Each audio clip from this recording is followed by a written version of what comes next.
Hello. Today I bring you another replay cast. Now this replay was suggested to me by one of the team's players. And this player has on numerous occasions called himself a young and handsome player. So this suggestion to watch this replay from this player is obviously a completely unbiased and objective suggestion. So let's take a look at the draft. So this is Team DeepDiveXtream versus Sometimes You Just Win. Heroes Launch Season 27, Round 4, Game 1. First pick is to Sometimes You Just Win, so let's look at the bans. The Lost Vikings is removed from Sky Temple right away. Hammer, Brightwing, and Medivh. So I'm not too familiar with the left side team.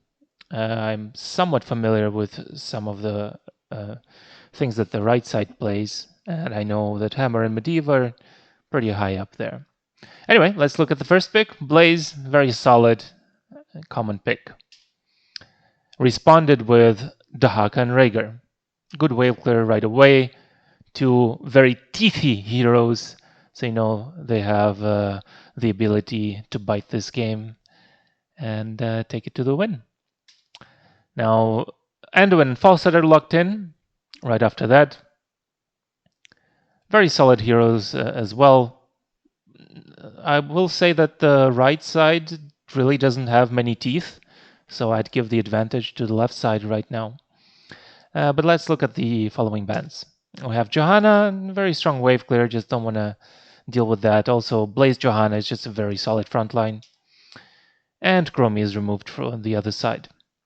A lot of control, a lot of siege damage, long range poking. Alright, and then boom, it's Genji Muradin. So these guys just want to jump in. They just want to get in there, right? They just want to kill these fools, the Sando and this Falstad, like, we want them dead. And it's responded with Uther and Vala. So suddenly this dive is not so spicy, as they have double healing and a point-click stun in Uther against diving Genji, but he might still be able to put pressure on the map during the laning phase. Last pick is Gul'dan, just solid wave clear and very strong teamfight ultimate. Alright, let's head off into the game. And here we are. So we have Hlopako on Genji, Virgil on Dahaka, Shizak on Muradin, Darnos on Rhaegar, Darnas, I don't know, Mirielle on Gul'dan, Halcyon X on Anduin, Bluffin on Blaze, Haidunio on Falstad, Shatan Power X on Vala, and Cloud Destroy on Uther. 5, 4. Alright, 3, 2. Centellion's coming in. Move speed, W build for Gul'dan. Interesting level 1 pick. Very early control on shrines, but nothing that can be done there. Auto attack Falstad. They're looking for maybe an engage. No, team's playing passive, waiting for the wave, doing the things that need to be done. I will just take a quick moment to lower the sound as I forgot. There we go. Right, so it's auto attack Vala as well. Just wait for Blaze, some shields, healing, and now there's some Genji harassment. Good stuff, good stuff. Bottom wave first cleared by the red team, so slight advantage there. They're trying to stall the rotations and punish this Muradin, while the minions do some free structure damage. In response, however, the blue team does structure damage of their own. And almost a kill on Muradin there. He's a strong dwarf. Minute 1, camps are being pinged. Genji soloing the camp there. It might be a bit slow. Don't think they'll be able to invade though. Playing for vision with Muradin, controlling the timings. And both teams basically get it at the same time. Hard camp is already started by the red team, much faster on rotations here, so pretty good camp control. Perhaps the blue team will just ignore the hard camp and push bottom instead. It looks like that's what they're trying to set up. An engage attempt bottom. Now the red team is collapsing, but now Blaze has a camp top and the Haka doesn't. Now the Haka is not the best at clearing the camp early on. He will get better. And he did not take the mercenary clear talent. It seems the red team has been losing a little bit on the structure game here, but with the response of the camp, might be able to take some damage back, and the first two shrines, or the temples, spawn middle and top. So you can choose to play for one of them, but I will say that the blue team looks like they're doing better on the structure damage here, and they kill Anduin. My bad, didn't catch that. Genji looks like he's getting resets, so the double support doesn't look like it's doing too well for them yet. Let's see how it goes. Maybe those teeth are kicking in, huh?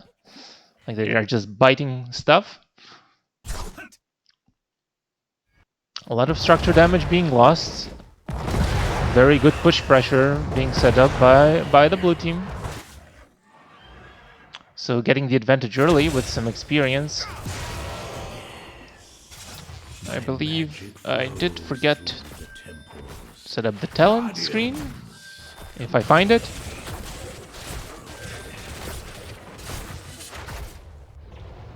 There we go. Anyway, temples are being taken. Advantage for red team.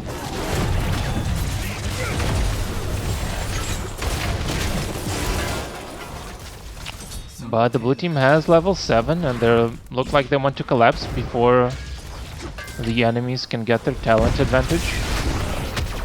Some harassment on the Haka, but he should be fine with a bush there.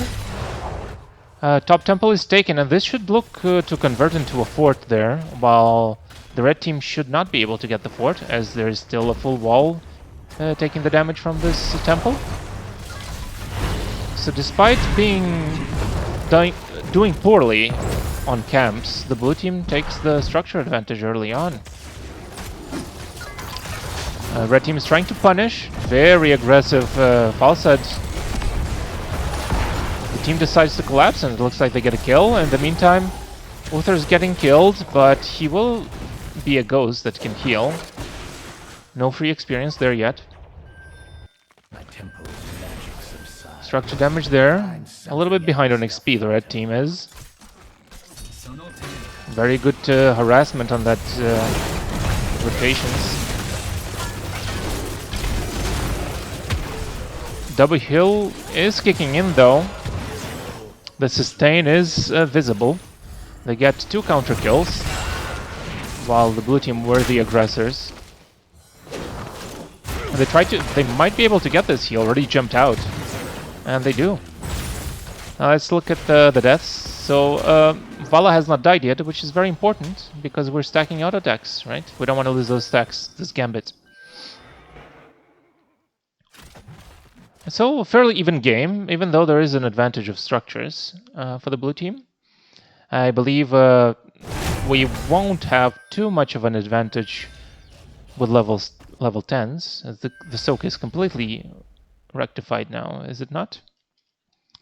Where do we see the soak?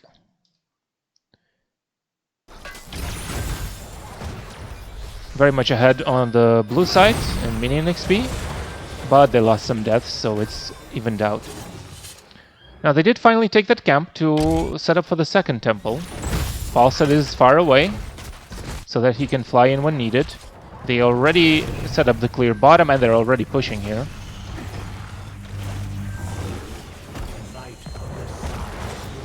So a lot of structure damage, very proactive siege damage by the blue team.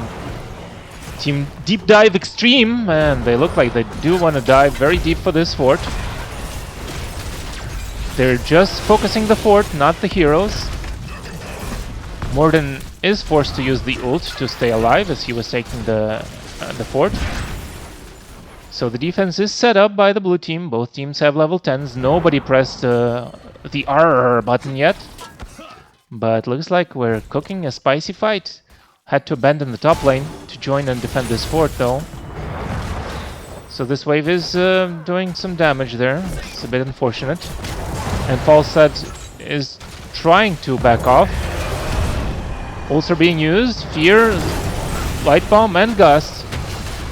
And even the Divine Shield is used. Now Falstad is still trying to back off. He really wants that soak and kill that catapult.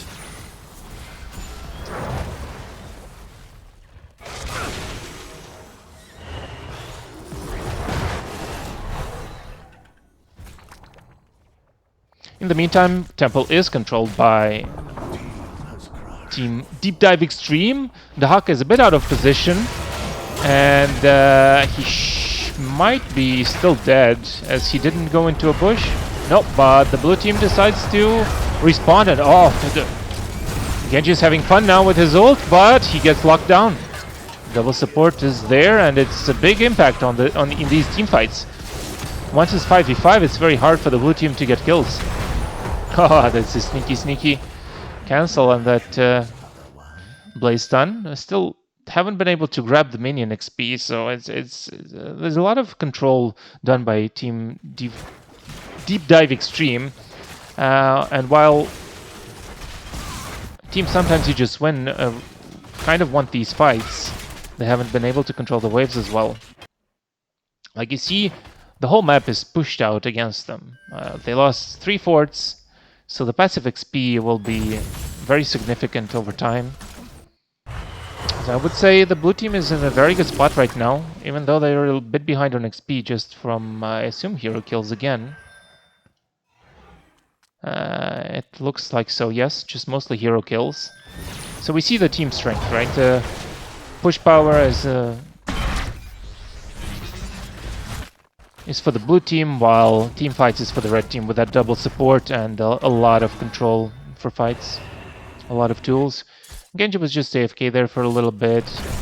I'm not sure if he bypassed a wave or he was just looking for a rotation on Falstad, as Falstad with the global would like to try to soak that, and Genji is the best hero to punish that. But it looks like the red team doesn't want to give it to them. They just want to play as 5. Genji is being forced to clear waves.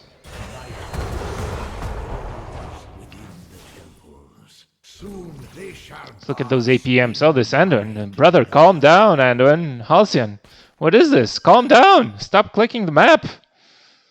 Oy, oy, oy. This guy's clicking out of his mind. I hope he's not typing.